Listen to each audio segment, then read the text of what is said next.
to Glory. Football season is upon us. Bunch of NFL teams are reporting the training camp yesterday and today. A bunch of college teams will be reporting next week or at the end of this week. And man, you can just feel it in the air, man. It's finally that time of the year. We made it through the grueling long July, the dead period, the month where not much is going on football wise. And now we can finally see the light at the end of the tunnel, man. Thanks for joining us again for another edition of Road to Glory. I'm your host, Sean. I'm joined today, as usual, by the biggest duck, Stefan. Steph, how you feeling over there? What's the vibes? I mean, personally, vibes are good. I'm pretty sure Big Ten Media Days is happening right now as we speak. We've had some of the other conference media days already.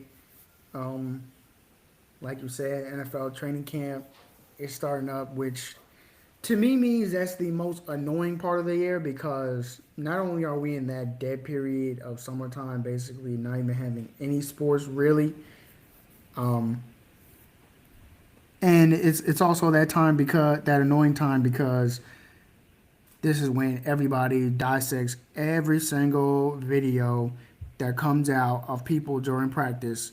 If a quarterback throws an interception, he's going to suck this year.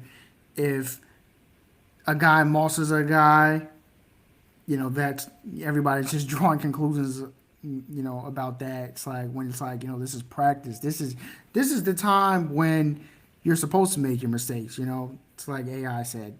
We talking about practice, man. So I can't take it. I can't take seeing all this nonsense on my timeline of the practice videos because quite frankly, I just don't care. I care about what happens on Saturdays and Sundays on game day, not about what's happening on the practice field because we know that that has nothing to do with what is going to happen on game day in terms of stats and things like that happening. Like you always see those people say, so and so scored a touchdown today in practice. It's like, dude, what are you doing? What are we doing? Just stop. We don't need to people in the media space don't need to report on every little thing that happens. Okay? Can we keep it to things that are meaningful, to things that have value? I don't need to know that the backup running back on so and so's team scored a touchdown in practice, and now that means this guy's gonna rush for 1,000 yards and everybody should pick him in fantasy and yada yada. Like, please, Right. I can't take it. You do got to take everything you see with a grain of salt. Obviously, Exactly. I will say practice is important, right? This is where teams are building their foundations, putting installations in, learning Absolutely. who they are going to be as a team. So, um, this is where championships are, won technically in these hot months of summer. But to Stefan's point, um, if your wide receiver is making a spectacular catch, that means he's mossing your DB. If your DB is locking everybody down and has three interceptions, that means it's coming off of your quarterback and against your wide receiver. So like, Exactly. it's you really do have to just take everything with a grain of salt. Um, Obviously, if somebody's performing well over a consistent period, maybe you can think that they're poised for a bigger year, but that does not necessarily mean that they are going to, break out or have a great year. So don't be fooled by the training camp, summer camp videos and everybody with all the excitement. Enjoy it because obviously, once when you don't have football for all these months, any little bit of football is good to intake and digest. But there, you gotta have balance. You gotta understand. And that's what we're here to do. Help you guys realize that and remind you guys that. So big episode today. We're gonna talk, no pun intended, about the Big 12. We're gonna do our tier list. We're bringing back our tier list this year. As I mentioned, season's getting closer, so we're gonna actually gonna start talking about some balls. Start talking about some teams. We're not gonna make our flat out full predictions and all that on the show. Obviously we'll mention some of them, and if Stefan wants to make a bold prediction, or if I feel like I want to make a bold prediction or say something, that's fine. But we're gonna save our prediction show closer to week 0, where we'll talk about who we think is gonna win the conferences, make the playoffs, Heisman, Natty, et cetera, et cetera. But this is just gonna be a light show where we kind of talk a little bit about the teams, what we know about the teams, learn more about some of these teams, and kind of just place them in a tier list based on uh, power ranking. It's not necessarily where we think they're gonna finish or how good they're gonna be, but more so how talented they are and what we believe that talent is capable of. Um, and then we'll talk a little bit about college football 2026, the new game that's been out now for a couple of weeks. I know Stefan has been gaming away at it. I've had my chance to play only a couple games so far, but we'll talk a little bit about that, give our thoughts about the game as well to close out the show. So I think we can start at the top. Um, for those of you who have not seen our tier list before, we have a few different tiers. We have a S tier, which is the highest tier. Those are people that we believe not only can contend for their conference championship, but potentially a playoff and maybe even a national championship. Then we have the A tier, which are people that we still expect to be pushing for that top uh, spot in their conference, but maybe not necessarily at the national level. Then we have the B tier, which is your solid middle of the pack teams that we believe can beat any other team on any given Sunday, but are not necessarily going to be favored in all of their games. Then we have a C tier, and finally a D tier. Those bottom two tiers are obviously teams that we don't truly believe in, and then the D tier is teams that we just flat out think are bad or don't really have a shot at being competitive this year. So let's start it off here in the Big 12 with the Baylor Bears. Baylor, I think, surprised some people last year. I think a lot of people had Dave Aranda, maybe myself kind of included, written dead, and just Baylor was not performing to their expectations over the past couple of years, especially with the defensive-minded coach like Dave Aranda that we all seen and knew what he was capable of back from his time at LSU. But no, last year they actually felt like they turned a corner. In 2023, they brought in Mississippi State transfer Sawyer Robertson. He started a couple of games, but he wasn't effective, and that's when they switched over to Daquan Finn, and they really started to turn a corner. They wound up going 6-3 in their conference, 8-5 overall. I don't remember the result of their bowl game, but still a pretty solid season, all things considered. Now is where they need to, I guess, start to build off of last year.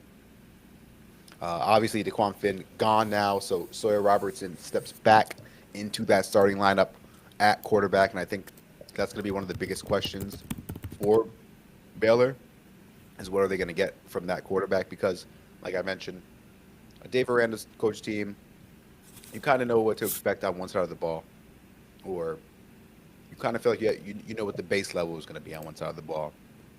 It's the other side, this offense side of the ball, that really is going to be a big question mark. Now, they're bringing back a lot of experience around Sawyer Robertson. I mean, he's a senior himself, but it seems like all across the board, their projected starters are all juniors and seniors. So that is, I think, going to be a good look and going to be in Baylor's favor headed into this year.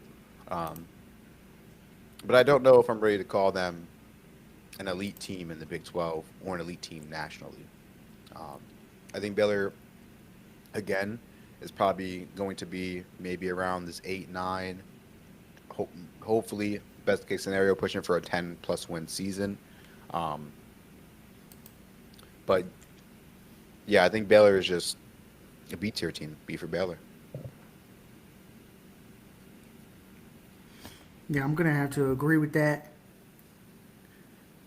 Yeah, I'm gonna have to agree with that. And honestly, I might have to just put every team in the Big 12 in the B tier because we all know how this conference is. We all know how anybody can beat anybody. And let's be honest, even the team that does win this conference, yeah, they're gonna get a playoff spot, but I don't think that they're gonna really make much noise in the playoffs. I'm gonna be honest. So I can't even really say that they are a contender. Like yeah, there's gonna be at least one Big 12 team in the playoffs because the highest ranked conference champions are gonna be in the playoffs. But I think a lot of times if we were just picking the top 12 teams, that the Big 12 just would get left out still. Honestly, depending on obviously what goes on this season and what happens. But I think when you just look at the talent that a lot of these teams have and the recruiting, and then what happens when these teams play a lot of other teams that are in the top of the country, you know, I think a lot of times they might not even get picked if it wasn't for the conference champion thing. So I think there's gonna be some teams I end up putting in A, but when it comes to Baylor, I'm gonna have to agree by putting them in the B tier. Yeah, I mean, I'm excited for this Baylor team, though. I mean, like I mentioned, they're returning their quarterback, they're returning their top two running backs, top two wide receivers, majority of their offensive line. I think it's like 18 starters return overall, and they're old, and they're all old. So this is a team that's definitely on the up and up. But again, until I see it, it's kind of hard to put them anywhere higher than B. Um, but maybe B for believe, because I believe a little bit in Baylor this year. We'll see if they can take that next step and really is. I believe they'll be solid. Yeah, I mean, it was just a few years ago. They won 10. They won 10 games, 11 games. Won the Big 12 title game and beat Ole Miss in the Sugar Bowl. I think they finished with like 12 total wins, including their bowl game, and they finished top 5 in the AP poll at the end of the year. So they can get back to that. We've seen Baylor under Dave Aranda be that. It just hasn't been consistent. So that's the hardest part, though. Consistency is not an easy thing. So I don't want to make light of that, but um, yeah, it'll be interesting to see how uh, Baylor plays this year. The next team I want to get into is Utah.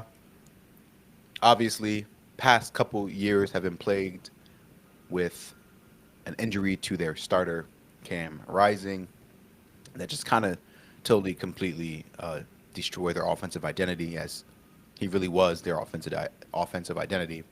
Um, they now scrapped that.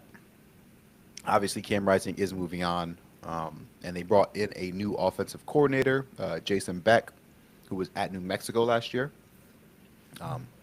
and who did actually a pretty remarkable job at New Mexico last year.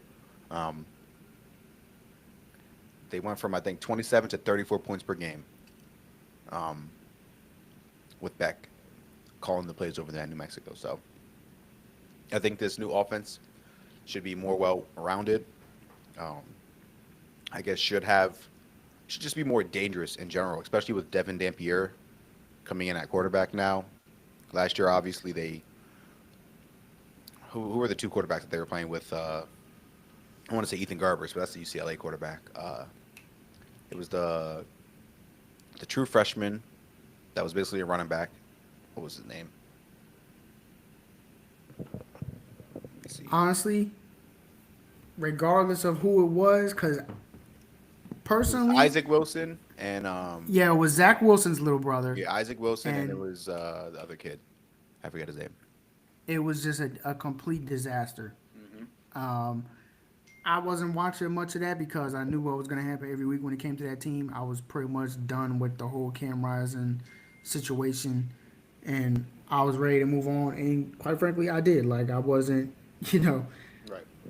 we had been very nice to Utah and kind of giving them the benefit of the doubt, but that kind of ran its course. But I think now with the situation, bringing in Devin Dampier and his OC from New Mexico, I think that this is a quarterback situation that has completely flipped on his head, which is a good thing in this situation because last year like we just said, it was a disaster. It was basically unwatchable. You just knew that whoever was out there wasn't even going to be able to complete the easiest, most routine passes that a Division One quarterback should be able to complete. And now they actually have someone who has proven to be a good quarterback at the D1 level in Devin Dampier. I mean, I've seen him play at New Mexico. He's much of a runner, and I think the question with him is how good of a thrower is he? And even if he can't really throw the ball well, is his running enough to keep this offense going at a pace that it needs to be a contender for this conference? So I'm on the side of Utah being one of those teams that I can count on. I Right. I think was when gonna you say just that look for at sure. Coach Whittingham's track Yep. record Yep. and just the players that they have, they're always going to be a tough team, a scrappy team, a team that you have to play well to beat, regardless of what's going on. So I'm looking for Utah to win this conference. I think they Okay. should be one of those teams that we talk about. And we're going to talk about I'll take. some other teams, Yeah. but my prediction is I'll say that I think Utah is going to be in this conference championship, so I'm going to put them in the 8th year. I definitely like Utah in the A tier, like you mentioned. Kyle Whittingham as head coach, as long as that guy's at the helm, you feel like they're going to have a product that is viable on the field. Obviously, last year was just a mess. Um, just with the Cam Rising Blues and all that.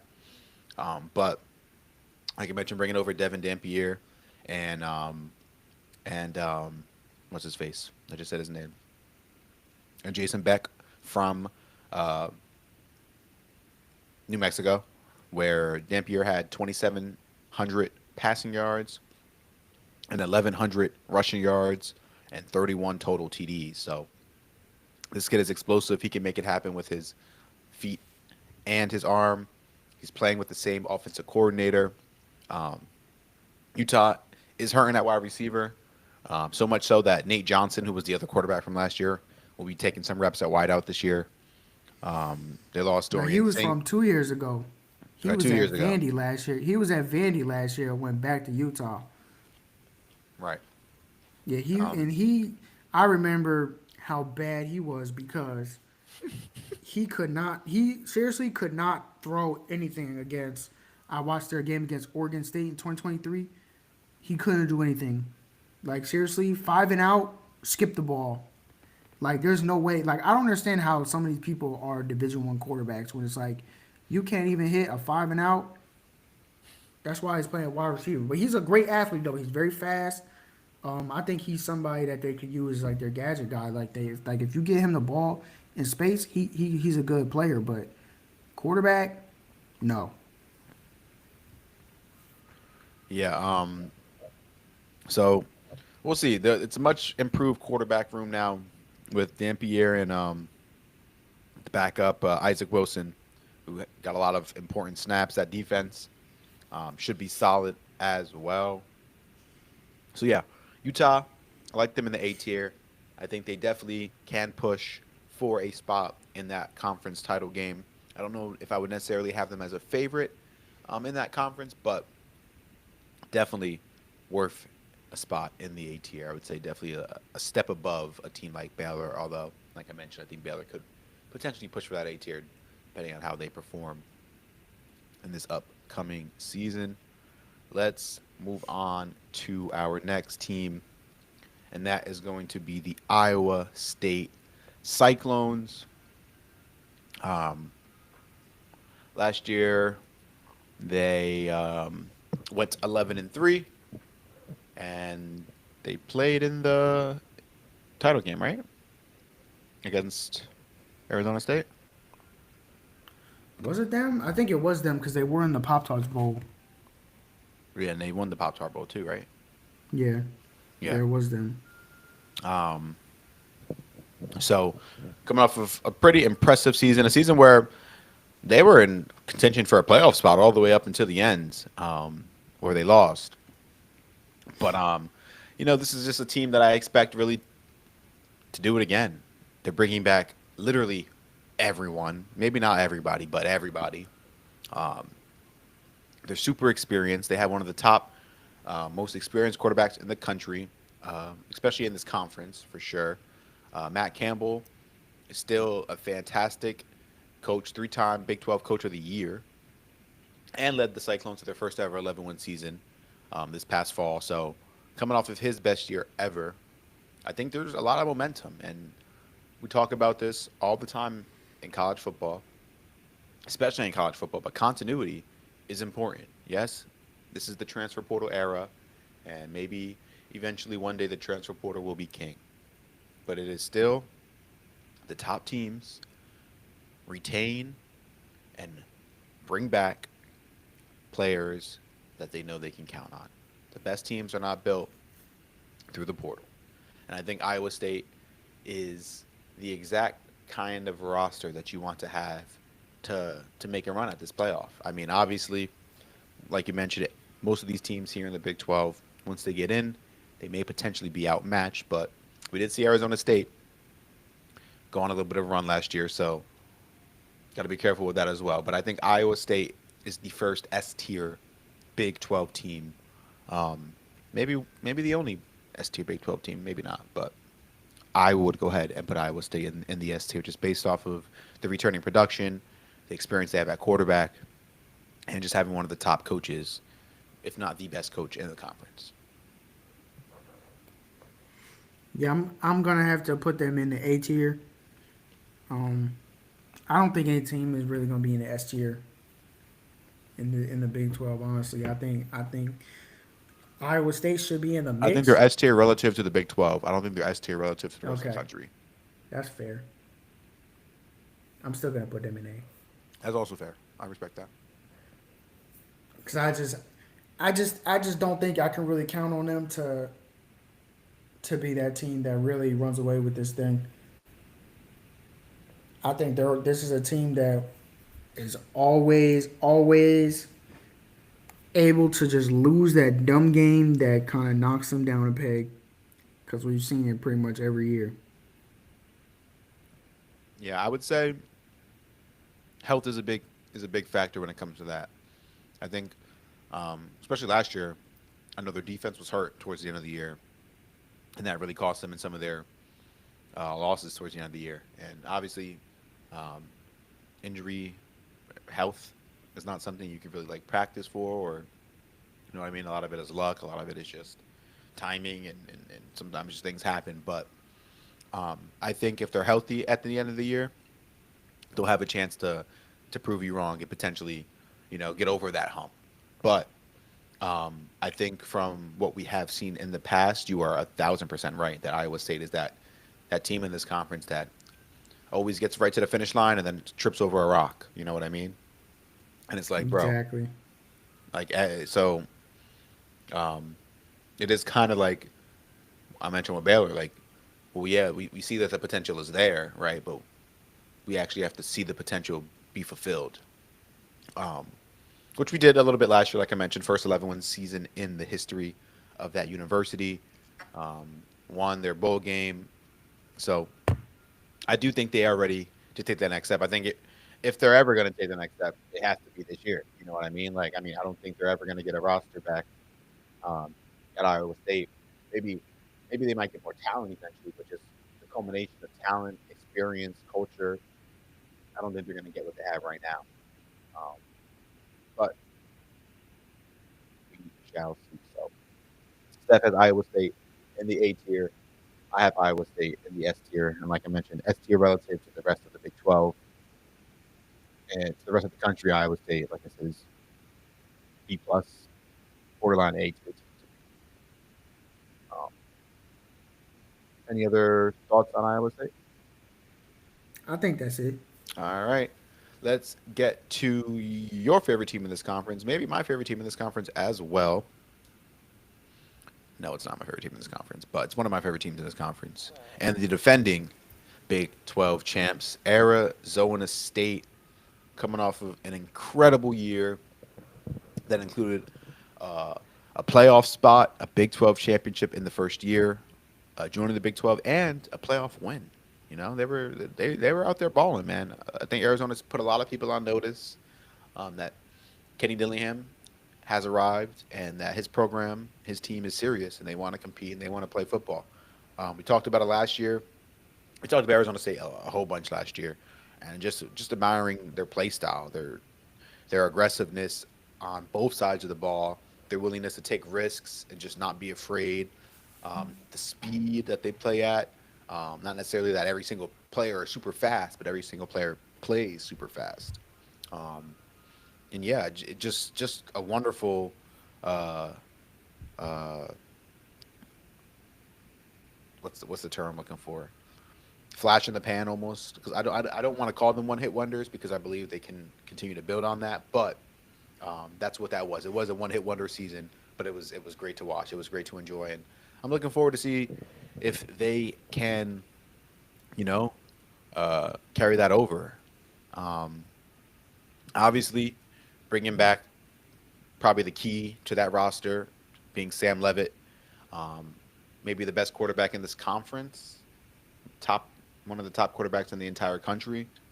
Um, I don't know how much production they're bringing back around him. I know their top wide receiver, Jordan Tyson, will be back, and I know if you guys had a chance to watch him play, you guys know how incredible of a talent he is. Maybe a potential first round pick. So I don't think Sam Levitt will be short of weapons. I just don't know how experienced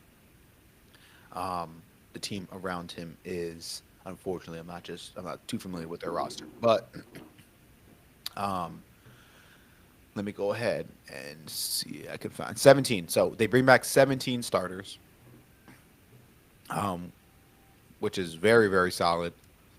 Um, and yeah, I guess that would put them as the preseason favorites to probably win the conference. I think Iowa State, like I mentioned before, is going to be a team that is going to be able to give them trouble potentially. But I think going into the year, right now, I think Arizona State's probably better than Iowa State. I put them in the S tier as well with Iowa State. What are your thoughts about Arizona State? I know you have an affinity for Kenny Dillingham, former Oregon coach, Oregon legend. Talk to me. Yeah, man, I'm pretty high on Arizona State as well. I'm gonna have to put them in the A tier. Um, they get Sam Levitt back, Jordan Tyson back.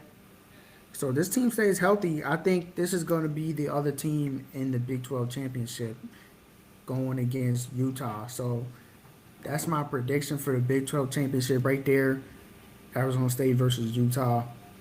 I think these are two coaches that you can count on. I think they have the teams that are good enough to do it. Um, and Arizona State is a team you could just count on week to week. I mean, nobody expected them to be as good as they were last year. I expected them to go bowling, maybe even win 8 games, but I did not expect a playoff berth. But now the expectation is there because we've seen it happen. We've seen how this team could have and probably should have beaten Texas in that playoff game. Yeah, I So mean, people are gonna blame the refs and things like that. But look, the fact is that it was super close. So I'm not gonna count this team out. I don't know about them in terms of deep playoff run and things like that. I still got to see it. But when it comes to this conference, I think that Arizona State is the team to beat. Um, like I just love what Kenny Dillingham does. You know that you're gonna get the best effort when it comes to coaching. You know that he's not gonna make any boneheaded decisions like we see a lot of coaches make during games. We know that they have an experienced quarterback, and that's something that's not really common in that league. Like we just talked about Devin Dampier. Yeah, he's been a starter, but he hasn't done it at the power forward level. right. Um, there's other guys like Josh Hoover, that and Avery Johnson that have shown that potential. But again, I don't think we've gotten a full season of anybody else as a quarterback that's on the level of Sam Levitt. So I gotta again put Arizona State in that A tier, and I think it's going to be them and Utah in the Big 12 championship. Well, they do play Utah this year before that. And they go to Utah on October 11th. So right there would be a marquee matchup for all of you to mark down on the calendar, as that could be a potential showcase of the Big 12 championship. Um, Pretty tough schedule for those boys, by the way. They play Mississippi State, SEC. Obviously, Mississippi State, um, bottom of the barrel SEC team, so shouldn't really struggle with that game. But they go to Mississippi State, so that is across the country. That is a far way away from Arizona. Mississippi State does have a decent home field environment as well, so not a cakewalk by any stretch of the imagination. They open up with Northern Arizona. I skipped that. I don't really care about that. But then they play Texas State, who is G5, but a G5 team that consistently year in and year out has a good team, has a solid program. I don't expect them to beat Arizona State by any stretch of the imagination, but Arizona State has to show up. They can't sleepwalk through that game. They go to Baylor, and then they get TCU at home. They'll get a bye week before they go to Utah, then Texas Tech after that at home. So 2 back-to-back weeks, Utah and Texas Tech. We haven't talked about Texas Tech yet, but that's another team that I expect to be pushing for that Big 12 championship spot. And so playing against Utah and Texas Tech back-to-back is going to be tough. Houston, they play the next week, and then they go to Iowa State. So at Utah, at Iowa State in the regular season this year for Arizona State. 2 teams that potentially could be at the top of this conference as well. So that's not including going to Colorado, and then closing out the year with Arizona. So not a cakewalk by any stretch of the imagination for Arizona State, but they're a good team. They should have enough. That's why the games will be played. That's why the games will be played. Let's move on to our next team, being Kansas State. This year they have 10 returning starters. So not as many as a few of the other teams that we had mentioned. They also had only 8 spring practices this year due to injuries instead of the normal 15. So only half of the spring that they actually had, but they did get 3 extra weeks to add to their strength and conditioning program in the weight room. So I guess they viewed it as a positive in that sense. But losing 8 practices in the spring is not it's not something you really want to see. Um, Obviously, they bring back a whole bunch on the offense side of the ball. On the defensive side of the ball, not so much. But Avery Johnson is back. Dylan Edwards, Jace Brown, 2 of the top weapons on that offense are back as well. Um, so yeah, it'll be interesting to see how Kansas State performs this year. I think um, last year was a bit of a disappointment, I guess you could say. I think a lot of us had, I think I myself had Kansas State winning the conference, and they wound up losing 4 games. Certain games they probably should have won too. This year, the schedule doesn't really get any easier. They play Iowa State week 1 or week 0, but that game is in Dublin. Then they get North Dakota and Army. Then they travel to Arizona. They play UCF at home before going to Baylor. And then they have TCU at home for homecoming. They get a bye before they go to Kansas, back home to Texas Tech, and then they end with a stretch of Oklahoma State, or at Oklahoma State, at Utah, and then home against Colorado. So it'll be interesting to see how Kansas State responds after, I guess, like I said, having not such a good year last year. Steph, what do you think about Kansas State? What do you really think is the key to them? You mentioned Avery Johnson earlier when talking about some of the top quarterbacks in this conference. I think it's clear that obviously he needs to take another step. Yeah, it's just the same question that we've had before. Can you throw the ball? We know what kind of athlete he is. We know he can run the ball. But I think that for an offense to really be at that next level, when you're talking about conference championship caliber teams, your quarterback has to throw the ball. I mean, if your quarterback can't throw the ball, then everything else has to be that much better. So I don't think that Kansas State is that kind of team where they can just bully everybody at the line of scrimmage, and that their defense is going to be able to just hold everybody at 13 points, and then they can just run the quarterback all day. I don't think that's going to happen. So the question is, can you throw the ball? And until we see that, I'm gonna have to say Kansas State is in the B tier for me.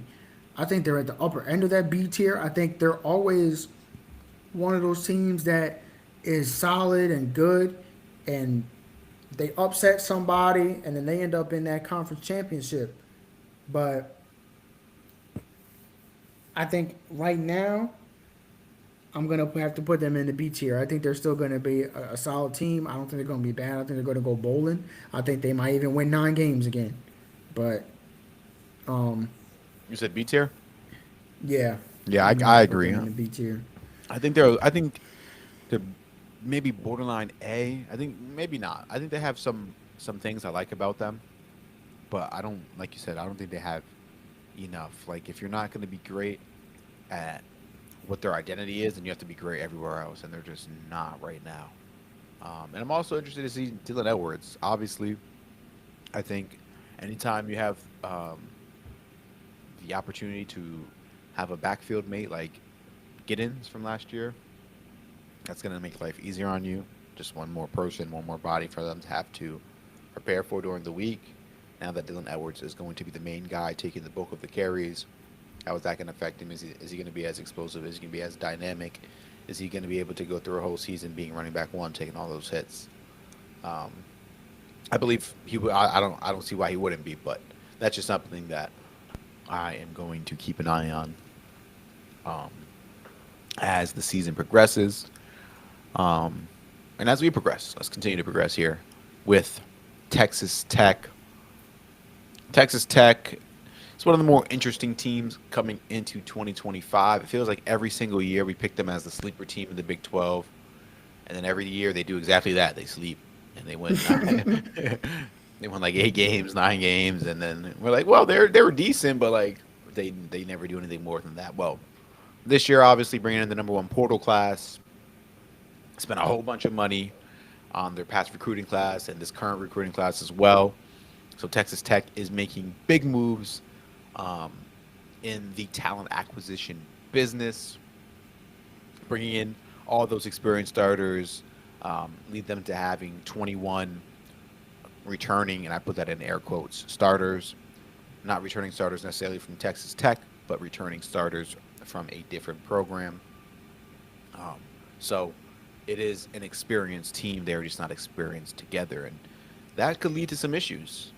Football is the ultimate team sport, and there have been examples where a far superior talented team has lost to a team that is just more close, more in line, more together, um, more disciplined. And is Texas Tech going to be able to get that all straightened out before the season? I mean, a lot of people also have to remember that these guys are college players, all right? These are not professional NFL athletes. So, they're still working and becoming the best versions of themselves.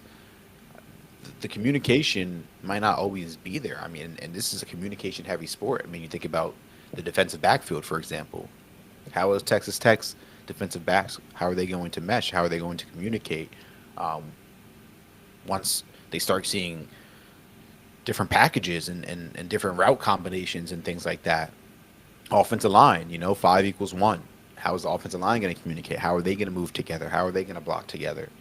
Um, there's a lot of questions that still need to be answered when it comes to continuity. Obviously, there's talent now on this Texas Tech team. This is probably the most talented team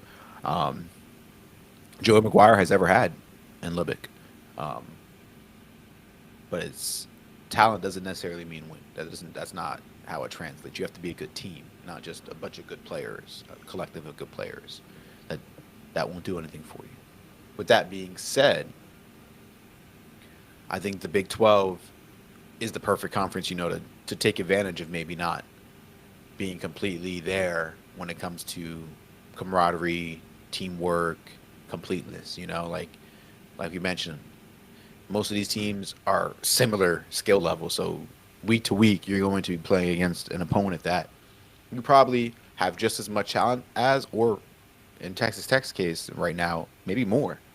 Um, so I do think that does help them in their quest to potentially the Big 12 title game.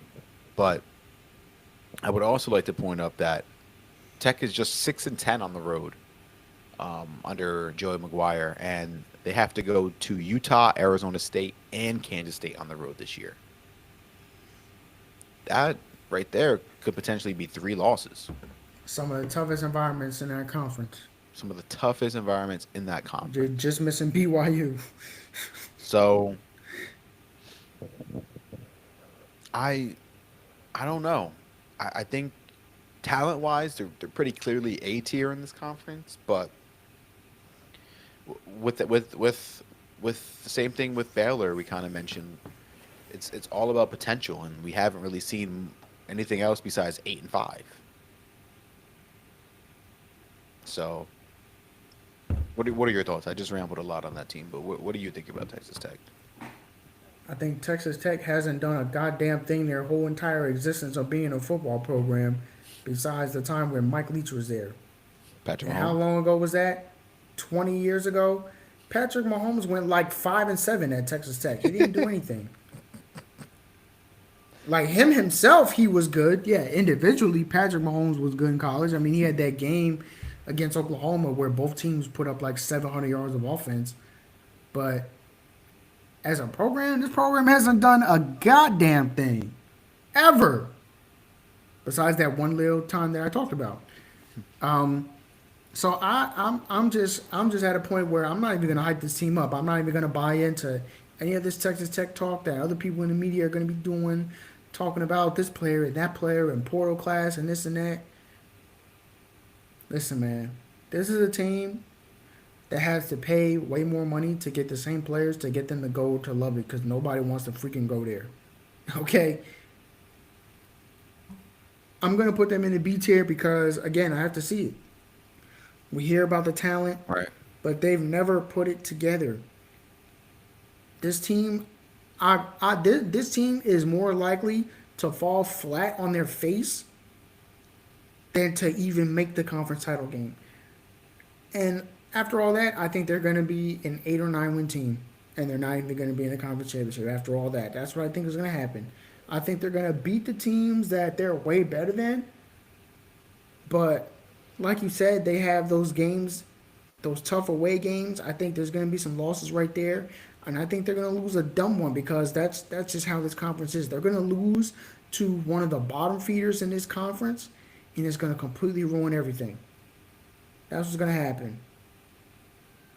So I'm gonna put them in B tier because I think they have the potential Mm-hmm. because of their talent. Right. But again, do they even have a pretty good quarterback? Like, I know their quarterback is returning, but what has he done? Yeah, he's just okay. What's that guy's name? Let me get his name. Because he ain't better than half the quarterbacks in this conference. Like we already talked about, Sam Levitt, Avery Johnson, Devin It's Dampier. Baron Morton. He's not better than any of those guys. He's not better than Caden Salter. He's not better than trying to think who else did we not talk about yet. Jalen Daniels. That's exactly what I was trying to think of. Jalen Daniels. He's not better than him, and we know we're going to talk about that team. But assuming health, he's not better than any of those guys. So I don't really expect much from this team, honestly.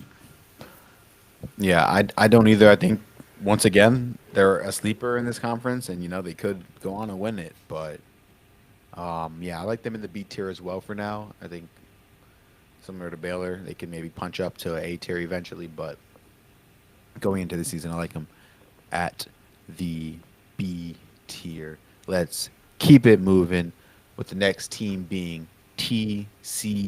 TCU with a pretty solid year last year. Started off a little wonky, 3-3, but turned it on down the stretch, finishing 6-1, with their only loss being like a 4 point or a 3 or 4 point loss to Baylor.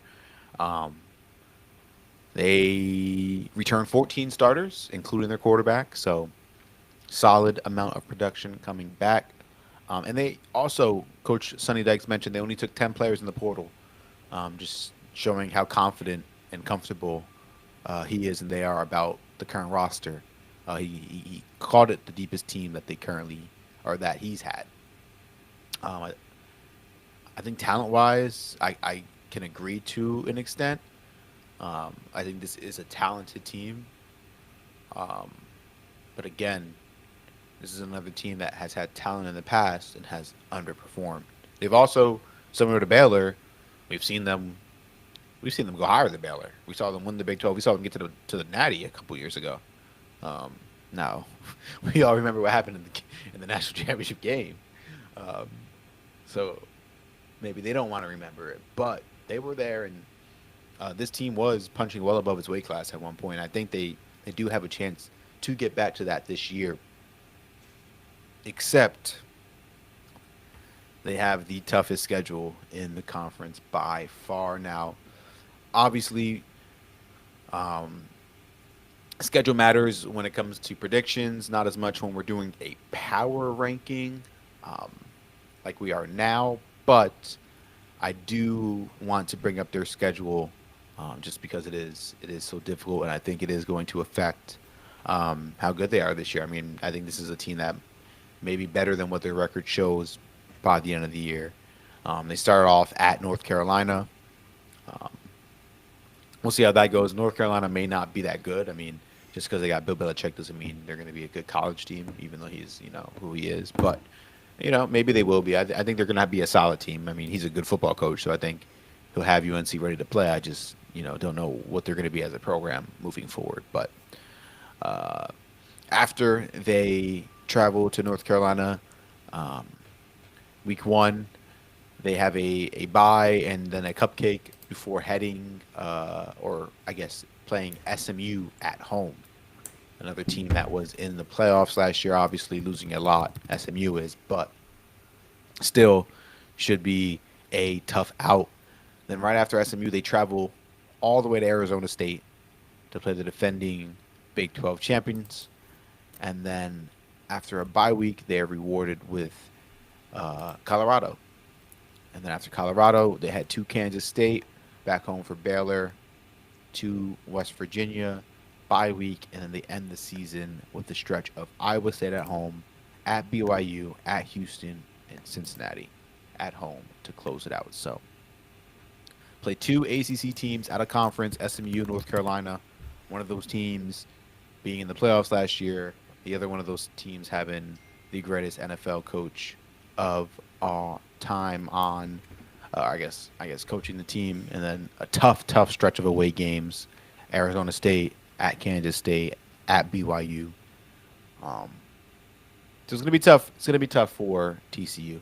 I think they are still talent wise a B tier team, um, but I think how their season's gonna go, I think they might wind up towards the C tier. Yeah, I'm gonna have to agree with that. I think they play a lot of the better teams in this conference. They do miss out on Utah and somebody else they miss out on. Is it Kansas State? Yeah, they miss out on. No, they do play Kansas State. Um, so they play, like you said, they play Arizona State, Iowa State, BYU, and they play Houston and Cincinnati. I think they're gonna go bowling, but we don't know what North Carolina is gonna look like. SMU is probably gonna be pretty good again, and I think this is a B team. Um, Yeah. just like so many of these other teams, because they don't stink. They're not really mid, or I guess you could say everybody's mid, but I don't really know what to think about TCU. I know people are trying to hype Josh Hoover, but I mean this is a team Yeah, that he's I just okay. need to see it. Yeah, I just need to Yeah. see it. I can't hype anything, but I also don't think they're gonna stink either. Yeah, I like them in the B tier. We'll keep them there for now. Next team we are going to discuss is BYU. BYU has had a pretty significant development over the past couple of weeks with Jake Retzlaff, their quarterback from last year. He had some legal issues, maybe some sexual assault charges or something like that. I don't know what went on, but he left the program and enrolled at Tulane, so he is no longer the quarterback um, at BYU. They added Bear Bachmeyer, who originally signed with Stanford, um, as another quarterback. Uh, they also have I think Sataki. What's Sataki's first name? Something like that. Sataki or some. They have somebody else as well, who could potentially be another option at quarterback. But losing your starting quarterback a week before fall camp starts is not ideal for any program, especially a program like BYU, who also lost a lot on the defensive side of the ball as well. They still are probably going to be pretty strong on defense, especially on the defensive line and in the secondary, as they return the most players on those two units. But I don't expect BYU to be anywhere near that 11 win total that they were at last year. I mean, BYU was a few plays away from being undefeated. Like, let's be real. They were damn good last year, and I don't expect them to be, I guess, anywhere close to that good again this year. Um, Especially now with losing their quarterback, they have a pretty manageable schedule. But again, schedule not being a factor in this power ranking, I think this is the lowest, or I guess the least talented team that we've talked about so far. I think this would be my first C tier team without a doubt. They have some players, wide receiver Chase Roberts, JoJo Phillips. Those are good players, and like I mentioned, I think their defense is still going to be solid. But uh, I don't really have any expectations from them. I Yeah, I'm six probably gonna wins, have to put seven them in the wins, C as future. well. I think when you just lose your starting quarterback like that out of nowhere, there's really no way you can kind of expect to have the same season as last year. I mean, and here's what happened with that. So Jake Retzlaff, quarterback at BYU, he got sued for sexual assault, and what happened was they settled outside of court. The two parties settled, Okay. but his defense was that the sex was consensual. The problem with that is that at BYU, in their rules, their honor code, you're not allowed to have sex outside of marriage if you go to BYU. So if you publicly admit that, you're basically violating Ah, okay, their honor okay. code, and that's why they kicked him out of the university Gotcha. because he publicly admitted to having sex. And you know, I just say all that to say, don't go to BYU. Facts. What are we doing? And it's one of those things where it's like, obviously, we know what goes on college campuses. Like, we're not, like, come on, we know what goes on college campuses. We all, a lot of us been to college. We've, know people that go to college. And even if you don't, you can imagine what goes on when you have thousands and thousands of 18 and 22-year-olds living on their own in close proximity with each other. Okay, regardless of religious affiliation, we know what's going on. But being that this is a Mormon school, they want to uphold that rule of not having sex outside of marriage, which I personally don't have a problem with. If you're a part of this, if this is the religion you subscribe to, and this is the rules that you want to follow, be my guest. But if you are not a part of that religion and you don't want to follow those rules, like obviously Mr. Retzclaff did not want to, don't go to BYU. Do not go there. Like, if you're somebody with options that can choose multiple schools and things like that, I don't understand why you would go to BYU. Just me personally. And obviously I've been a public BYU hater, so you could, you know, that people would say that about me, but hey, it is what it is. I'm not afraid to say I'm not a fan of BYU, and this is one of those reasons because this is the type of BS that happens, and obviously they're not serious about football because this is why they would kick out their star quarterback. It's like, dude, you think the rest of your team ain't doing that? You're out your freaking mind. But at the same time, I sort of understand it because it's like, well, if people are just going to admit to doing that, that's against our honor code and it's just in our rules, our rule book of our university.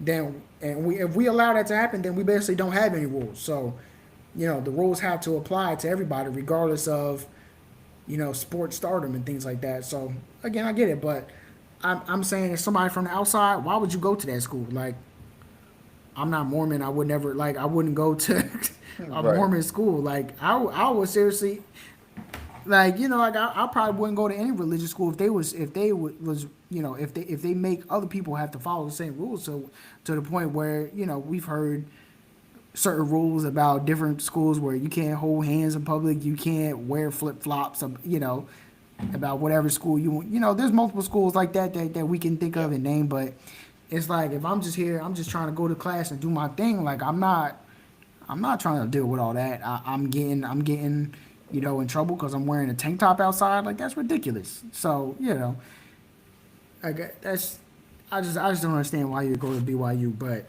I guess that's enough about that. And yeah, like I'm just gonna put them in the C tier because we really have no idea what this team's gonna look like now. You lost your starting quarterback. It's just a crazy situation.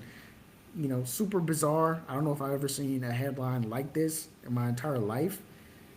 Um, yeah, it's just crazy. So C tier for BYU. Don't really expect anything. I think them making a bowl game will be a success. I agree. I agree 100%.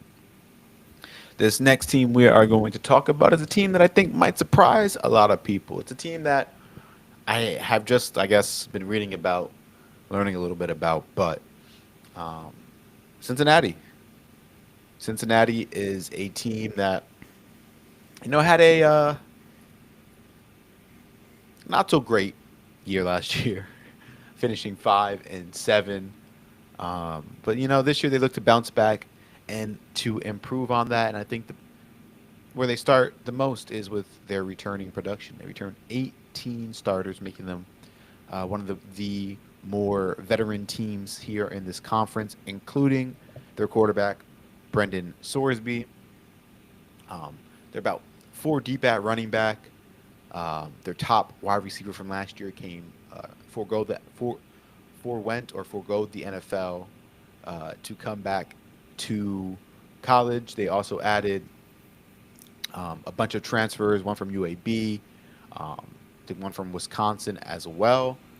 Um, their offensive line does only return three starters of the five, but I think one of those starters was an all conference, I think second team all conference last year. Um, their defense should be much, much improved.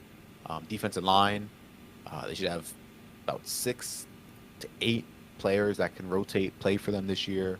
Um, 6 different linebackers drew a start for them last year, so they should be experienced at linebacker no matter who's out there. They have plenty of snaps to go around at linebacker, and then same with defensive back. That's been their bread and butter, the top part of their defense for a while now. I mean, even going back to Sauce Gardner and who was the other corner at Cincinnati when Sauce was playing? I forget. Kobe Bryant? No, Kobe Bryant's plays for Kansas. I forget who it was, but um, so yeah, I think Cincinnati's defense is going to be much, much improved, and then with all the returning production on offense, including the quarterback, with the speed that they added at wide receiver, um, with the multiple options they have at running back, I think this is a team that could really surprise some folks, to be honest, in 2025. I mean, I'm not going to sit here and say I expect them to compete for the Big 12 championship, but I think coming into this year, this is not a team that really was on my radar at all. I think now going into the year, it's definitely a team that we'll see could potentially win a bowl game, maybe potentially sneak 8 wins, 9 wins, and who knows? Maybe it's the Big 12. Weird things happen in the Big 12. Maybe Cincinnati will be in that Big 12 title game at the end of the year. Who knows? Let's take a look at their schedule though. They open up with Nebraska week 1. Uh, that game is neutral site, so that helps them out a little bit, but definitely not favored in that game. Got a couple cupcakes following that up, and then they get into their conference schedule, which consists of going to Kansas, going to Utah, going to Oklahoma State, and going to TCU. And they get Iowa State, UCF, Baylor, Arizona, and BYU all at home this year. So not an easy slate by any means, but definitely manageable. And I'm going to be looking at Cincinnati to potentially, do some interesting things this year. Um, with that being said, I still don't know if I can really put them anything higher than B tier. I mean, they might even still belong in the C tier, uh, but with the potential maybe to wind up in the B tier, or maybe we can stick them at the bottom of the B tier. But to be fair, all the other teams were saying we have to see it. So I think similar with Cincinnati, I do have to see it to believe it. But I think this is a team that could be a sleeper. I'm gonna put them in the C tier Yeah, that's fair. because, like you said, have to see it. Definitely got to see it. So we will keep an eye on Cincinnati as the year chugs along. The Big 12, obviously one of our favorite conferences, anyway. So no issue there. Let's move on to Kansas. Now, obviously, Kansas, another team with a pretty disappointing year, um, due to a lot of different things. They were injured at times. They lost their offensive coordinator to Penn State last year, so they were installing a brand new offense and looking for a new offensive identity. Um, I think just a lot of things kind of snowballed it and went wrong for Kansas um, last year. Um,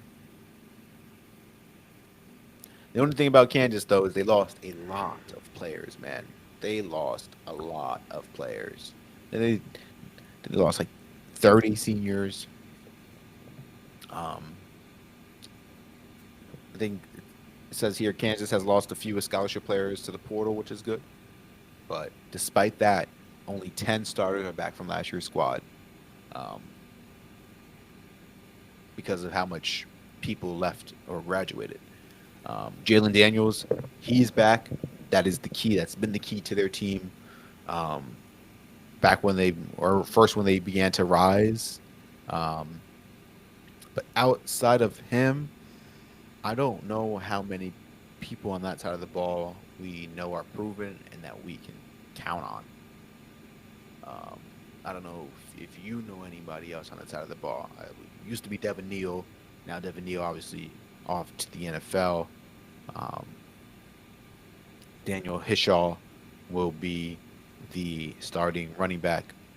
Um, he he was on Kansas last year, so he returns. They add LaShawn Williams to the backfield as well, who has 1,300 career rushing yards from Iowa, and then they are expecting big things from redshirt freshman Harry Stewart um, as well. So, I'm not really sure about Kansas, man. This is another C tier, maybe even D tier team. It's a team that was really fun to watch for that few years of them being good, and it just feels like they took a complete 180 and just like when the Monstars became small. I don't know how else to explain it. I don't have much faith in Kansas, but I do like Jalen Daniels, and maybe he's the ultimate equalizer and gets them a few extra wins. But I don't expect them to do much better than they did last year. I mean, I think if they make a bowl game, that's a success. And to be honest, I don't know um, if they even will win a bowl. If they even will qualify for a bowl game, we'd have to take a peek at their schedule to dive into that. But any thoughts on Kansas? How do you feel about Kansas coming into this year? Um, I'm not particularly excited about them. Is this man Jalen Daniels going to have a healthy season? It's been about 7 years of college football.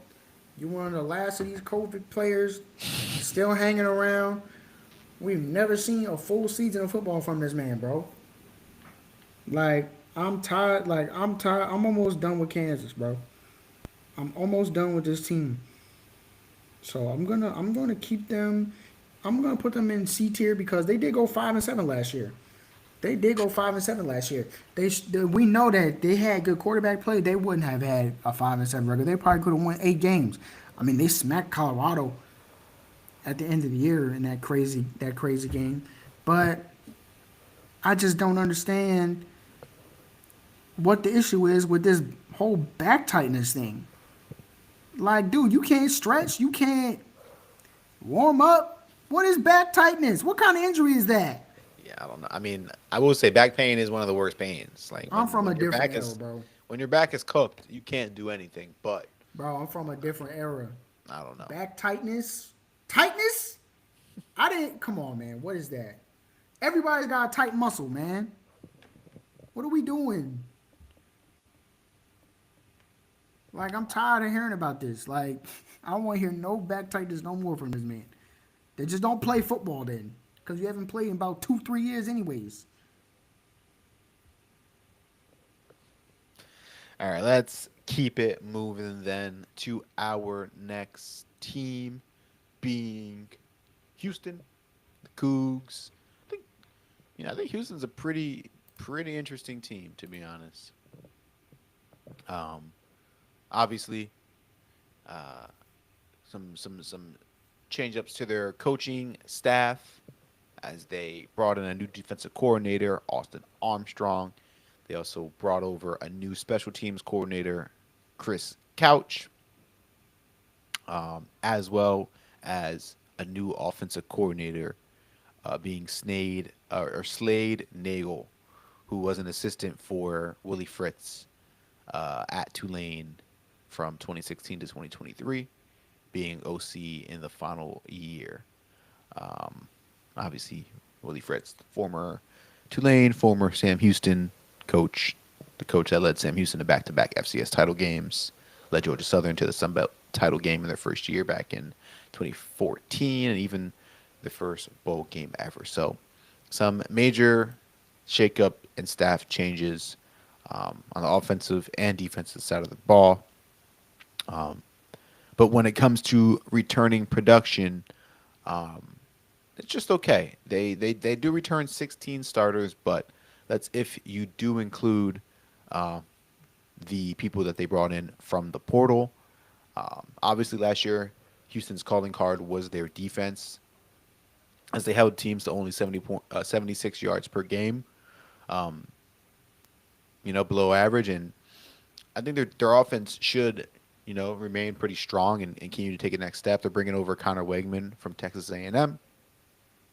Obviously, up and down career there at A&M, but still a quarterback that had a pretty high recruiting profile, has some tools, and now that he's not playing in the SEC against those vaunted, fast, big SEC defenses, maybe Oh, could my goodness. potentially, play better against some of these Big 12 defenses. So, um, Houston, I think, would be at the top of the C tier to me, maybe towards the bottom of B. I mean, they were 4-8 last year. I expect them to win more games than four this year, but I think like similar to these other C tier teams, bowling would be a success. I mean, 6 wins and you got to be happy. Yeah, I mean, last year was absolutely abysmal, so I got to put Yeah. them in C tier. And I don't think they're going to be that bad. I think they're going to go bowling, like you said, but, 6-6, that's C. That's smack in the middle. So, Yeah, I think that's fair. Other than that, we will see about them. I don't know too much about Houston, so can't go too much in depth on them as much as I would like to, but we move anyways to UCF, Central Florida.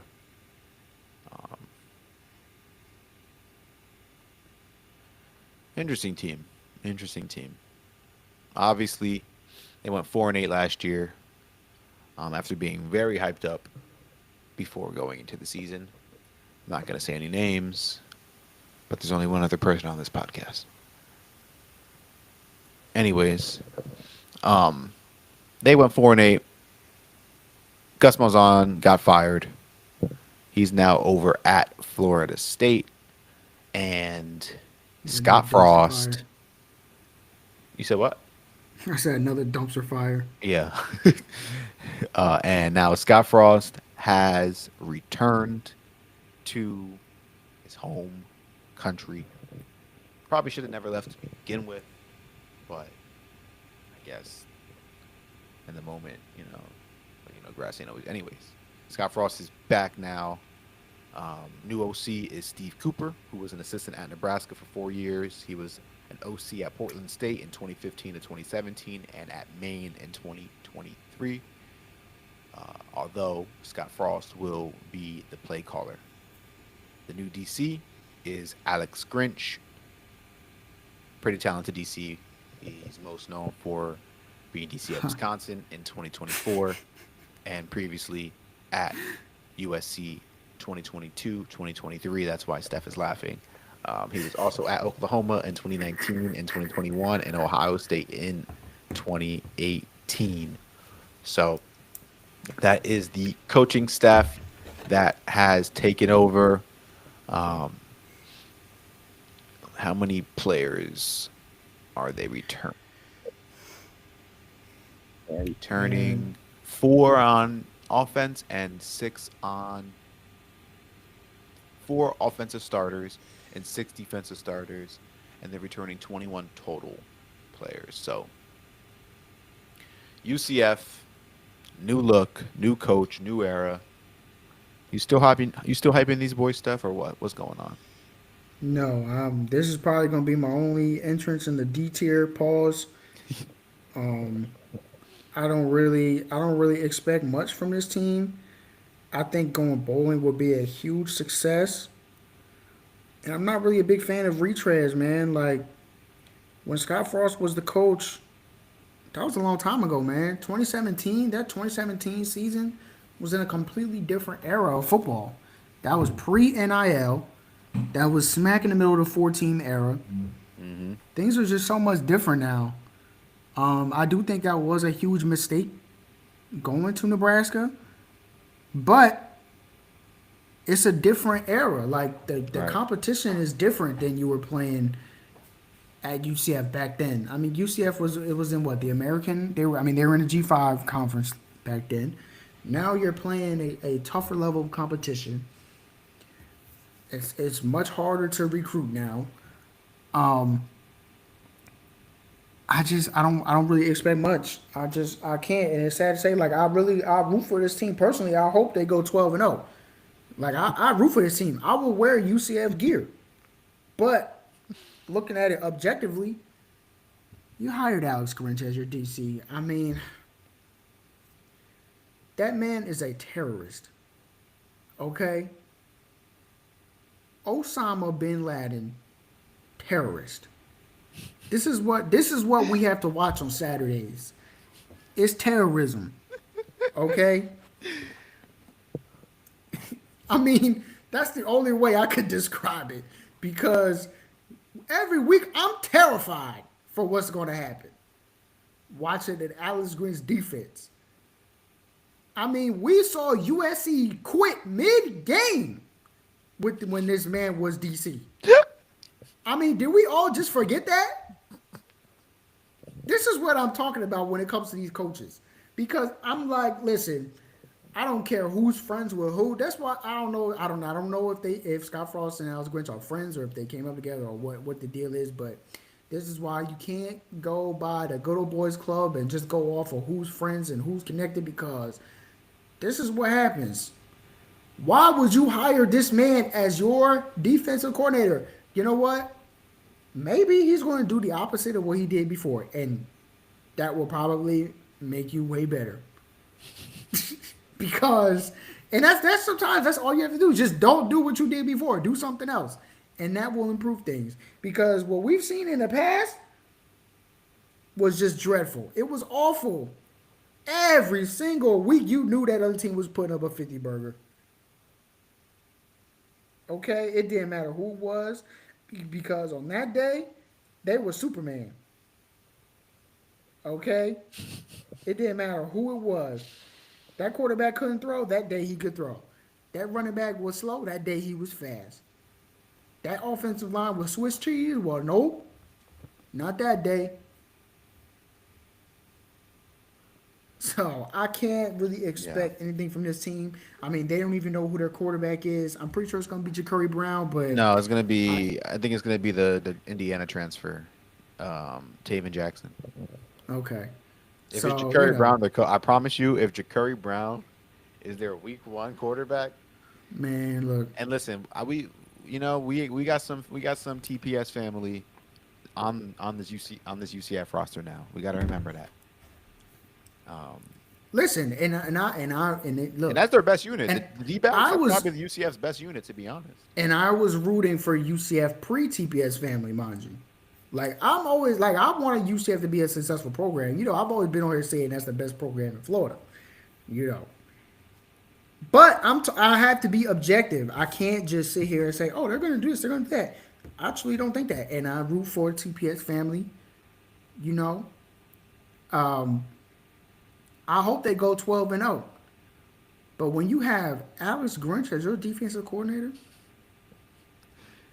Yeah, we got to I talk. can't. We got to I talk to can't the. say that. We got to talk to the Jays about that. We got to talk I to mean, and look, Alex and Grinch look, because and they look. committed to him. No, they committed to Frost. They committed to Frost. I mean, look. Prove me wrong. Look, if they prove me wrong, I will be a happy camper. Look, this is not coming from a place of hate. This is not coming from a place of I want y'all to lose. I want UCF to lose. Look, I'm right down the road from UCF. Like I want that team to do well. I think it's good for football if UCF does well, or really any team in Florida. Really, like I think, like as much as we like to laugh at Miami and Florida State and things like that, like it's not good for the sport for those teams to suck. It's better for the sport. Those teams bring in fans. They draw views. Like, and I think when you have a team like UCF, like that's a program that has potential to be a new big dog in this sport.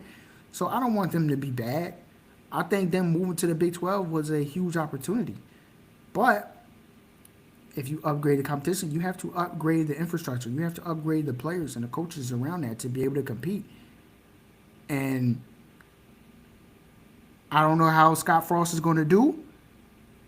It's been a while since he has coached anywhere, let alone be a head coach. We've seen what happened at Nebraska. We've seen that he was able to win at UCF. But like I said before, it's a different era. You're not playing a G5 schedule anymore. Like, it's just different. I mean, I can go through their schedule, but it's not the same at all. Um, you got Jack State, North Carolina A&T. Those should be W's, but then again, Jack State is one of the better G5 programs, so that's probably not a guaranteed W. You got North Carolina at home. We don't know what they're going to look like. You go to Kansas State. You got Kansas at home. Go to Cincinnati, West Virginia at home. Go to Baylor, Houston at home. You go to Texas Tech, Oklahoma State at home, and you go to BYU. I mean, is there 6 wins on this schedule? I mean, because West Virginia is going to be solid. We expect Houston to be better. We expect Baylor to be solid. Texas Tech is going to be good. I mean, Oklahoma State. I don't know we don't know what they're going to get. We don't know what we're going to get from BYU. I mean, it's just a lot of I don't know. And I don't know what's on this team. I mean, there's so many new players. 67. So it's just a lot of I don't know. So I'm going to put them in D tier. And That's tough. look, the positive is the only way you can go is up. So That is tough. But It sucks, but that's just the way it is. And I hope they do better than that this year because I don't like seeing UCF be bad. all right,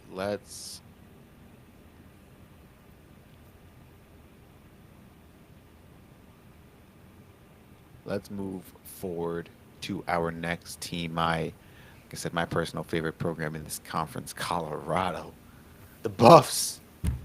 They obviously, with what they lose, are going to be taking a step back this year. But I do think they remain talented and will be a little bit better than what people think. Um, I still don't think they're anything higher than B tier, and to be honest, they're probably more comfortably in the C tier. Um, but I do think coming into there are some things to look forward to. Obviously, the biggest being Juju Lewis. Um, well, first will have to beat out Kadon Salter for the I snaps and think for that Salter's going starting to job. start at least in the beginning. Yeah, so I think that honestly might hinder them a little bit. Um, and yeah, they lost a lot of their wide receivers. They brought back a decent amount of the running backs, but their running game to begin with, wasn't great. I think the key to Colorado has always been their trenches. Are their trenches going to be improved? Um, and to be honest, it's not looking that way. Like they brought in 5 transfers who have been starters elsewhere, and they also do return um, 2 freshmen from last year that started at least 4 games or the last 4 games, including 5-star what's buddy's name, Jordan Seaton. Jordan Seaton. Yeah, so maybe they'll be a little bit better on maybe they'll be a little bit better on the offensive line and on the defensive side of the ball. Um, they again they add in starters from Texas State and Fresno, um, and they bring back a few, I think a few players in that room, but nobody that really stands out.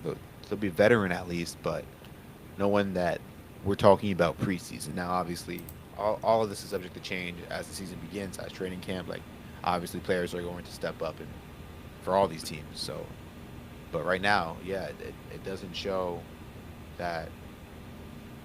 Doesn't look like Colorado has improved in the trenches at all. I think we've seen that they're able to put together weapons, like skill players, and I think they still probably will have pretty talented skill players this year. Enough that they're going to win enough games, and they'll probably go bowling. Um, maybe one of them 7 games, 8 games, but I, I don't think they're going to have anywhere near the ceiling as they have had over the past couple years until obviously Juju really unlocks. If he is that guy, because who knows? Maybe he's just never going to be good. But if he is going to be as good as most of us think he will be, as good as he should be, it's probably going to be a year or two, and that's when I think this team will really start to project towards the top of the conference again when Juju's ready. I think Kadon Salter would be a fine quarterback, like as a starter, and I think again they're going to win some games. But um, yeah, I think C tier for now, probably the top of C tier, the best C tier team. But I think they also could easily be B tier. I'm going to put them in C tier. Oh, no. Sorry. I'm going to put them in B tier. B. Okay. If Yeah, I'm going to if put you're them in down, B I'm tier. down. I'm down. I mean, look, they did win 9 games. We don't really know what they're going to look like. I don't know. I'll probably lean towards the bottom of B tier Yeah. because a lot of players are gone. Obviously, quarterback gone. A lot of wide receivers gone. I still think they're going to have good QB play. Their team might look different. They might actually run the ball more now. Um, but again, there's a lot of I don't know. So it's going to have to be bottom of B tier at the very least. Okay. I'm with that. Um, Next, we will be having a team join UCF in the D tier team that's actually worse than UCF, and that is Redacted State. Are we unredacting them for 2025, or are they going to continue to be redacted? Wait, what team? Oh, Redacted State. Yeah.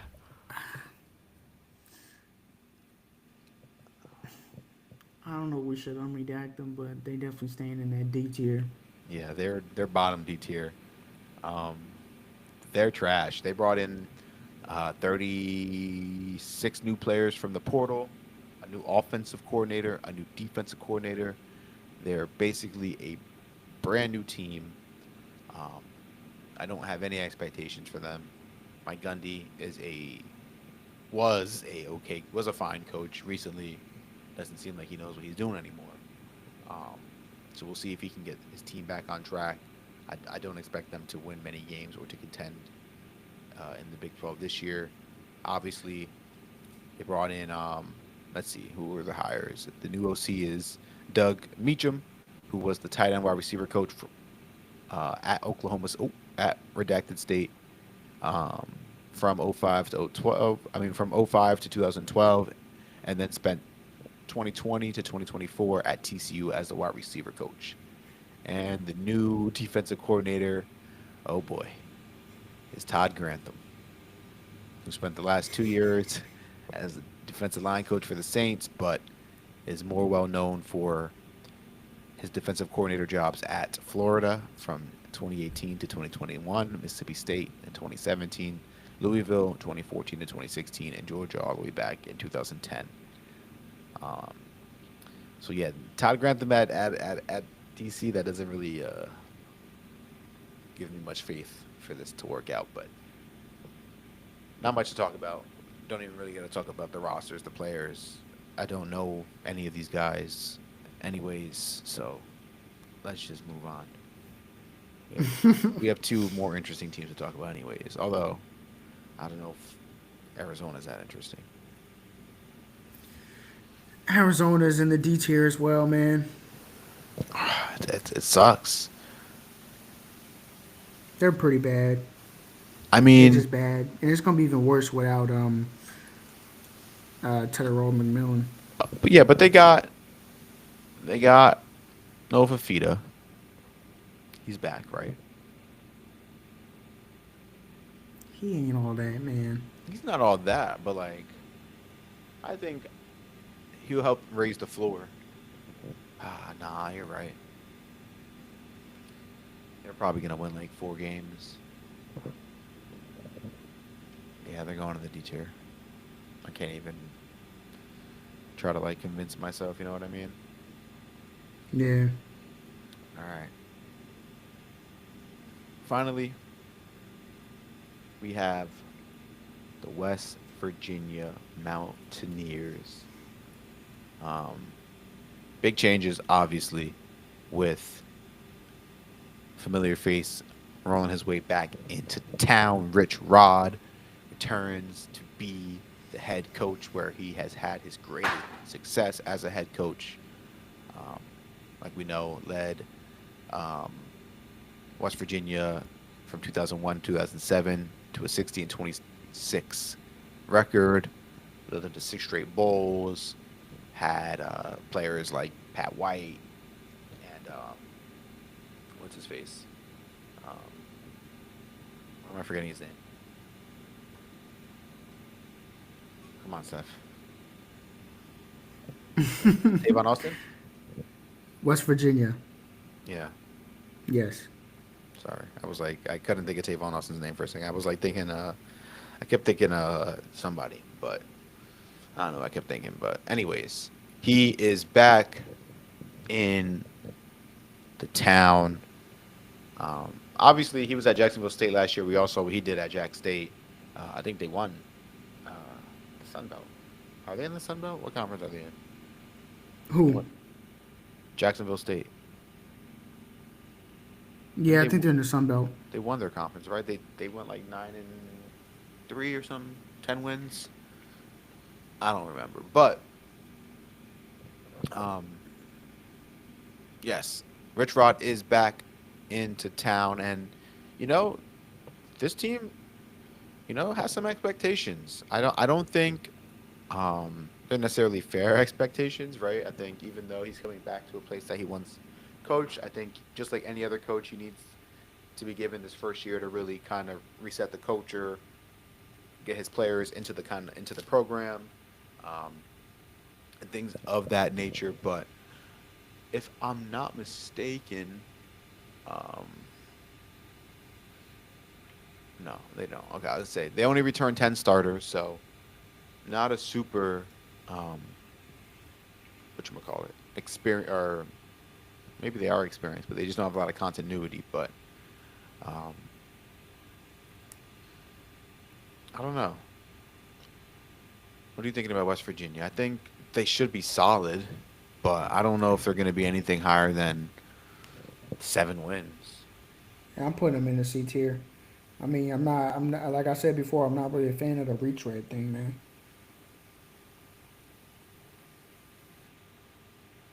Yeah. I'm just not. Because by the time you come back around, it's a different era. Like this era of football is so different than even 5 years ago. That's true.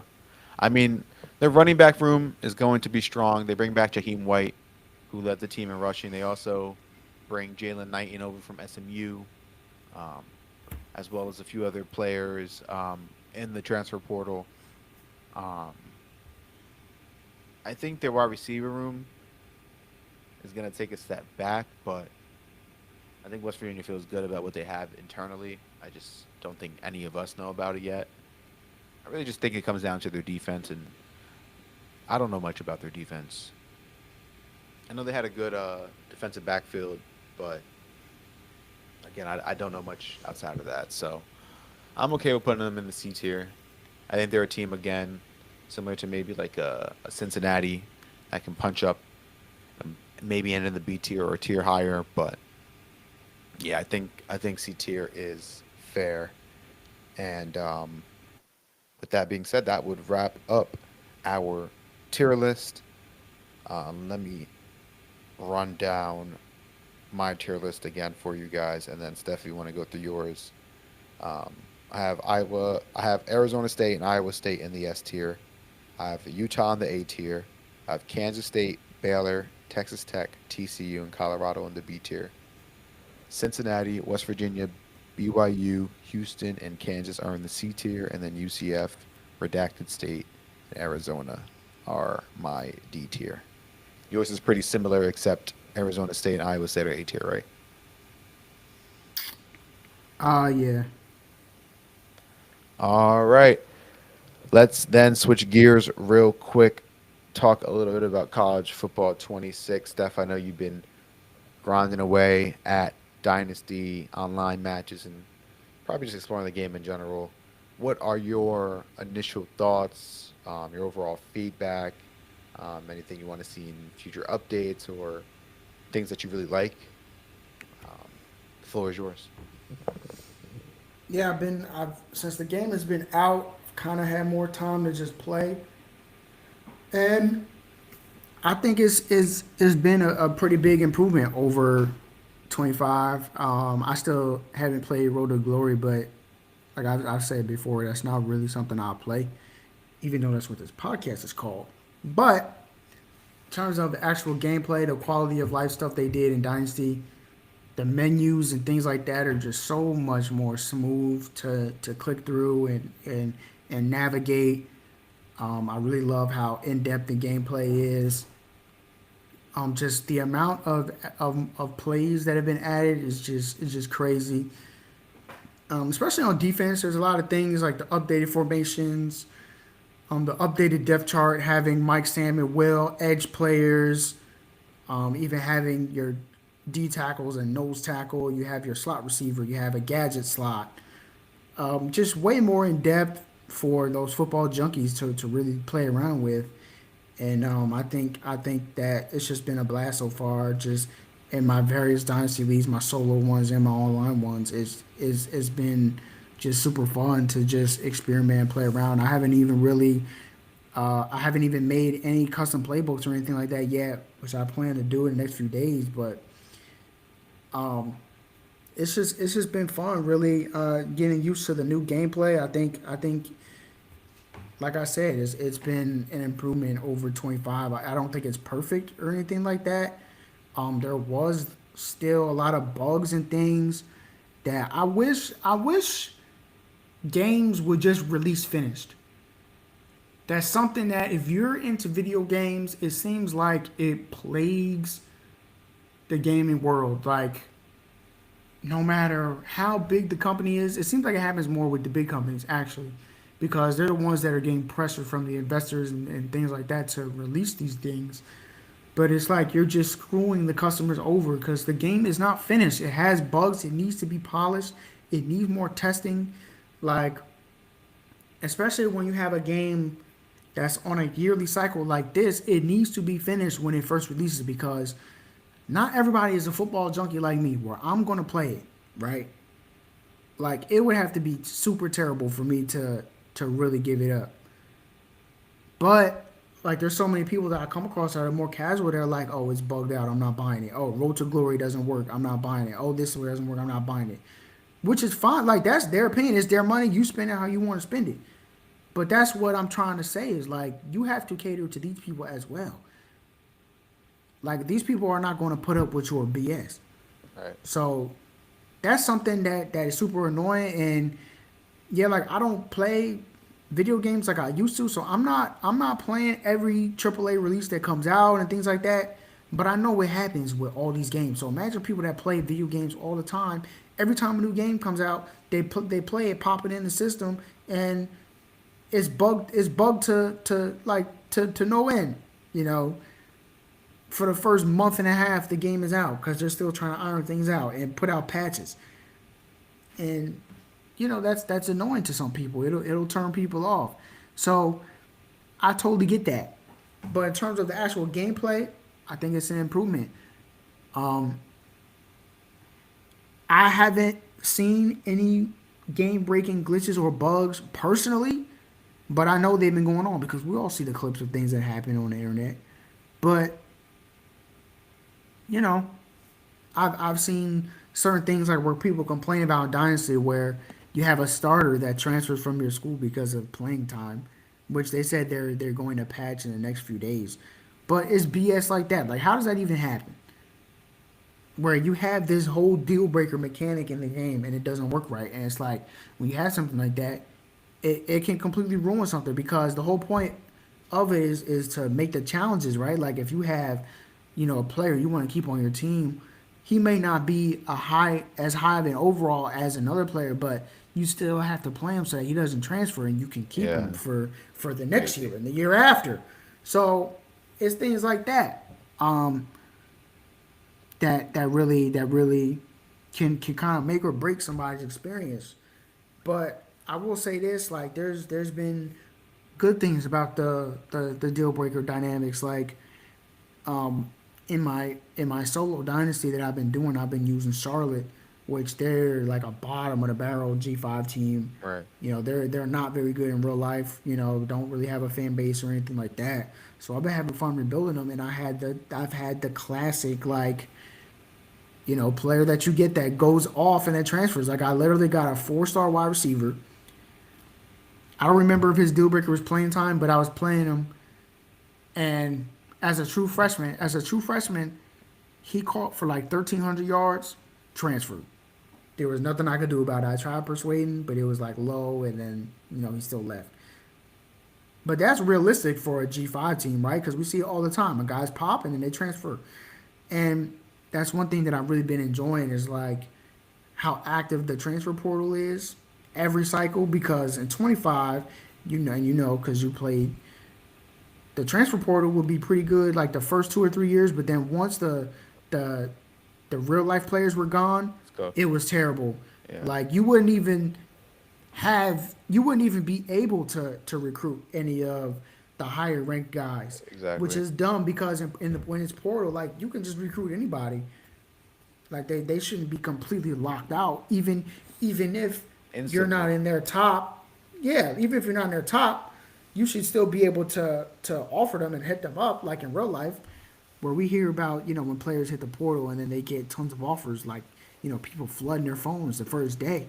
But in 26 is way more active. Like because of my playing style, I was getting 90 overall DBs to transfer me. Like the first year when I had a good season, we went like 11-2 or whatever.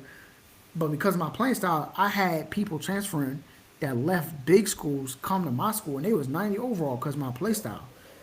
So there was also the good part of it where it's like, yeah, I might lose players, but then I can also get players from the portal as well. So it kind of evens out, and it's just that constant, revolving door of roster management, which is so fun to me. Like that's my favorite thing about it is like just constantly trying to build that team. Trying to recruit the players. You can't get everybody. I enjoy the challenge of that. So that, along with the improvements in gameplay, have just been a blast. Like the improved pass blocking, improved run blocking, things like that. And there's just so much that goes into it with the different players' archetypes and their attributes and the ratings and things like that that really go into it. So it's just been fun. But another thing I do have a criticism about is the archetypes. Since I brought that up, I think a lot of them weren't fully thought out. I think in some positions there's too many of them. There's so many. Yeah, especially the wide receiver. And then what happens is some of them are just straight up useless. Where you'll Others are you'll OP. play. Well, there's OP ones, and then there's ones that players just don't develop at all. Right. And like, you might get like an 80 something, and I'm not even talking about high 80s. Like you'll have a redshirt senior, and his overall is like 84. Like, come on, bro. Like this was a 4-star recruit. He'll have impact star, elite dev trait, and because of his archetype, the skill caps are low, and then you can't really upgrade them to be a higher overall when if a person plays 3-4 years of college football, they should be a pretty good player, especially if they were a high ranked recruit. They come in with a higher overall, so it makes sense that should develop into like a high 80s 90 overall player. But because of their archetype, it just doesn't develop that way. So there's things like that you have to pay attention to. um and it's just like certain things, it doesn't feel like it's thought out because you'll have an archetype for a receiver, but then all the abilities that they can unlock seem like they're for a running back. So there's little things like that where I think they just need to iron that out as the years go on. Like don't have a wide receiver and then the ability to be like workhorse or something. That's like for a running back. You get what I'm saying? Like a Right. wide receiver doesn't need that. So make his abilities be for a wide receiver. So that's like another criticism I have. But I think a lot of people, they might complain about things like that in the game, but you actually have to pay attention to the players on your team and what they're good at. Like for example, if you have like whole agile linemen, they're not gonna be as good at pass protecting. So if you're trying to run like an air it out kind of offense where you want to pass the ball, you need to get some pass protectors in there. But if you get pass protecting guards and centers, they're not gonna be good at run blocking. You get what I'm saying? So Right. when you build your team, you really have to pay attention to the players you're getting and kind of get players that fit what you're trying to do. So that's one thing that I enjoy at the same time, but I don't think it's perfect. I would probably rate this game like a 7.5 out of 10, 8 out of 10. Okay. Um, And it's still early. Has we haven't had like any major right, updates yet either, so that's not a bad first play rating. right. Like I think this is an improvement over 25, and I just hope that one of these years it'll be the game that I can come back to. That's really my Yeah. goal. Is like I don't want to just feel like I gotta play the next one. I want to get a game that's solid that I just enjoy playing forever. For sure. And then, like you said, maybe with updates, maybe in the future, this game could potentially turn into that. But with that all being said, I think we can close out the show here. Hour 45, a nice solid one. Talked all about the Big 12, talked about all those teams, gave you guys some early preseason thoughts, pre-camp thoughts on all of these teams. We'll talk more about the Big 12 towards uh, closer to like towards week 0 when we actually like give our conference predictions, and we'll talk more about the top teams and the teams that we really expect to be competing and playing in some meaningful football. Like I mentioned, next week Our next episode. Don't know when that's going to be. Probably next week or maybe sooner. But we will be talking a little bit about the either the SEC or the Big Ten, maybe the ACC, one of these Power Four conferences, and we'll make our way through the Power Four, and that'll lead us pretty much to like the third week of August, which is right before week 0. So feels good to be actually talking about some football, some players, some teams, and really what we expect from them, and not just speculation, recruiting, and off-season antics. It's nice, man. Football is in the air. You can see some practice clips on Twitter from like I said, I know we're a college podcast, but NFL got some practice clips on Twitter going on and stuff. It's nice. It's nice. Any last thoughts, words, anything you want to get into, Steph? Man, there's been a lot of clownery going on, bro. Yeah. All Yeah. right. Let me go ahead and play the clown of the week.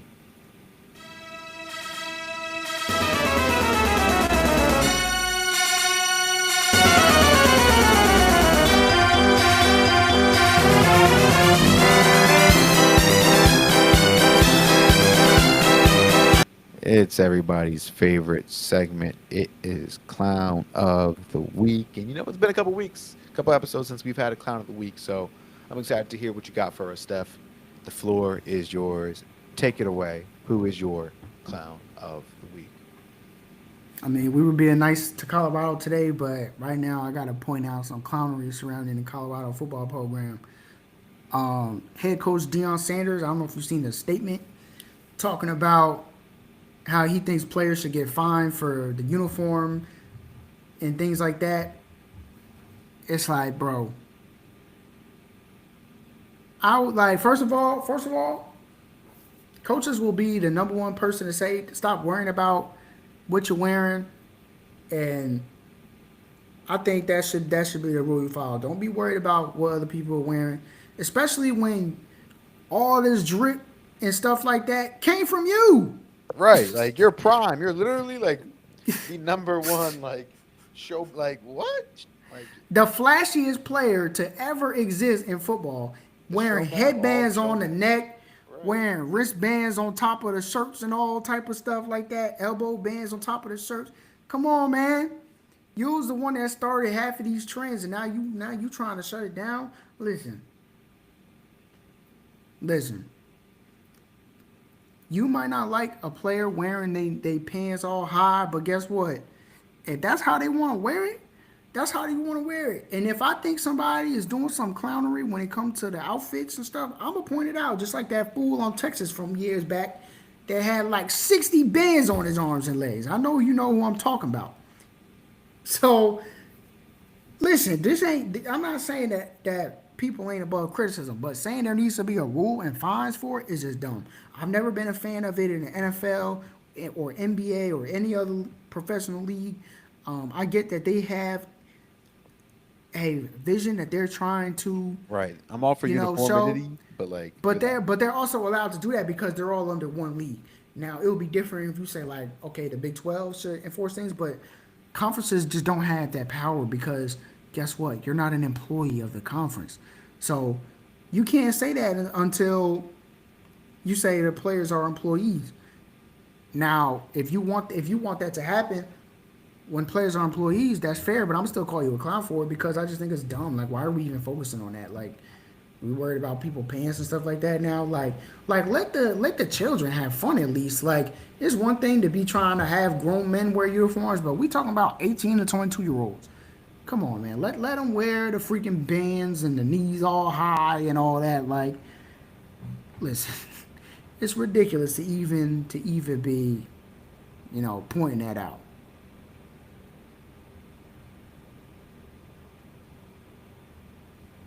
yeah, I totally agree. It's just, it makes no sense that, especially like you said, we're finding these kids right when they're starting to get some money. Like, it's not, they're not yet fully yet professional athletes. Like, these guys aren't all millionaires. Like, imagine I'm a third string, DB for Maryland. Like, I ain't making that much money, bro. And Probably now, zero. right? And now you don't want to find me because I'm gonna wear an extra couple wristbands on the sideline or on special teams, like, and I'm just trying to make and save as much money as possible because I know probably at the end of my 4 years, 5 years is up for me. I ain't going to the league. Um, so yeah, it just seems a little bit trivial, and there's a lot more important things and things to worry about. I mean, obviously, um, I think discipline is important, and if guys are acting stupid and getting in legal trouble or getting in trouble at school or something like that, and you want to find them for actual like, you know, bad decisions, maybe I can see that to maybe help them. And then again, any fine more than $20 is ridiculous. Like I was actually watching a clip on Twitter, and a former MLB player was saying how no matter what you do, you could do the worst of the worst thing, and the MLB can only legally fine you $499. And I think that's awesome. First off, considering like some of the fines that like you wear the wrong socks in the NFL, you're getting that's 10 bans, 8 bans right there. You know what I mean? Like, so It's ridiculous. it's ridiculous. It's ridiculous. Like this, these Like if people's it's money, team colors, if right? it's team colors, stop worrying about it. If your team is green and yellow and you want to wear some red, whatever, okay, Okay, I see it. But if it's team colors, leave it alone. Okay? And in college, if it's the sponsor team gear, leave it alone. And team colors, leave it alone. NFL, they could wear Under Armour, Adidas, whatever brand they want to or sign to. But if it's team colors, leave it alone. Okay? Just, yeah. it's ridiculous and annoying. All right. Any other clowns? Yeah, I don't know if you saw that video of the dude falling off the raft revealing the Browns helmet. I mean, I so for those of you that don't know, there's a video of the Browns revealing a new helmet, and they have a blow up version of it, and it's on this little raft thing, like in the lake or the ocean or whatever, and there's people on there pulling the sheet off to reveal the helmet, and there's a guy standing on the raft, and he's recording a video of it with a phone or a camera, and he's walking around not paying attention, and he just falls into the water. Now, I saw some people in the comments saying that it's staged, and regardless of it being staged or not, it's still clownery because he either was not paying attention and just fell into the water by not paying attention, which clown, or you staged something trying to get a viral clip, and that makes you a clown. So either way, it's a clownery event for a clown franchise that's never going to win a goddamn thing as long as we live.